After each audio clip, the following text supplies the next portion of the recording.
आज की कहानी का नाम है भूतिया हवेली। कहानी शुरू होती है अजय से, जो एक बड़े शहर में रहता था।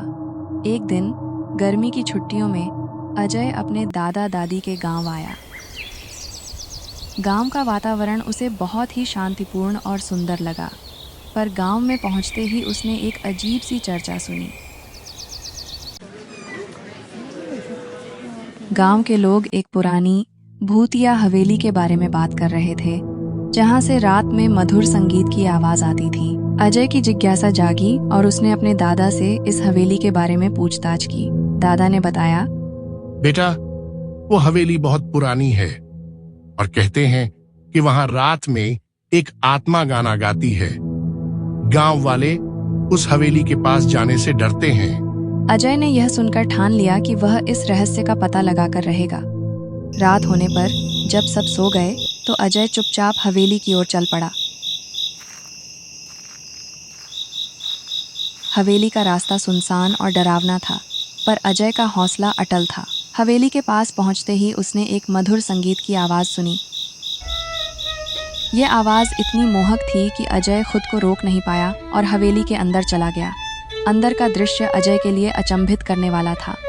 एक सुंदर लड़की सजी धजी हुई वहां नाच रही थी और गा रही थी। अजय ने हिम्मत जुटाकर पूछा, तुम यहाँ क्या कर रही हो? गांव वालों ने तो कहा है कि यह एक भूतिया हवेली है। लड़की मुस्कुराई और बोली, मैं तो यहाँ रोज आती हूँ और नाचती गाती हूँ। मुझे तो कभी कोई भूत नहीं दिखा। मैं पास के ही एक गांव से हूँ। अजय ने उसकी बातों पर विश्वास कर लिया। वह लड़की उसे बहुत सुंदर लगी। कुछ देर बाद लड़की बोली, अब मुझे चलना चाहिए, और वह हवेली से बाहर चली गई। अजय हवेली में ही रुक गया और इधर उधर देखने लगा। तभी उसकी नज़र एक पुरानी तस्वीर पर पड़ी। उसने देखा कि यह वही लड़की थी जिसे उसने अभी थोड़ी देर पहले देखा था। तस्वीर के नीचे उसका नाम और जन्म और मृत्यु की तारीख लिखी हुई थी। अजय का दिल जोर से धड़कने लगा। उस पर लिखा था, सविता, जन्म 20 जुलाई 1920, मृत्यु 21 जुलाई 1940। अजय को यकीन नहीं हो रहा था कि वह जो लड़की थोड़ी देर पहले यहाँ थी, वह कई साल पहले मर चुकी थी। उसका मन संदेहों से भर गया। वह समझ नहीं पा रहा था कि यह सब कैसे हो सकता है। अचानक हवेली में एक ठंडी हवा का झोंका आया और सारी बत्तियां बुझ गईं। अजय का दिल जोर जोर से धड़कने लगा। उसने जल्दी से बाहर जाने का प्रयास किया, पर दरवाजे बंद हो चुके थे। तभी उसे महसूस हुआ कि किसी ने उसके कंधे पर हाथ रखा है।